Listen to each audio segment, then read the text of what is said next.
আজ আমি বানিয়েছি একদম কম মশলায় বানানো চিকেন রেসিপি। প্রথমে কড়াইতে সর্ষের তেল গরম করে তেজপাতা, শুকনো লঙ্কা ফোড়নে দিয়ে কুচানো পেঁয়াজগুলো ভালো করে ভেজে নিই।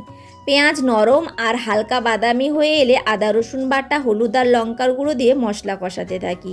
মশলা যাতে পুড়ে না যায় তাই মশলা ধোয়া বাটির জল একটু দিয়ে দিচ্ছি। মশলা থেকে তেল ছেড়ে আসলেই বুঝে নিতে হবে ভালো করে কষানো হয়েছে। এবার আগে থেকে তেল, হলুদ আর লবণ মাখানো এই মাংসটা আমি কড়াইতে তুলে দিলাম।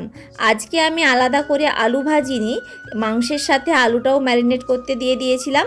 এবার শুরু হলো আসল কাজ, চিকেনটা ভালো করে কষানো। সময় নিয়ে মশলার সঙ্গে মাংসটা ভালো করে কষিয়ে নিই। এদিকে একটা সসপ্যানে আমি জল গরম করতে বসিয়ে দিচ্ছি।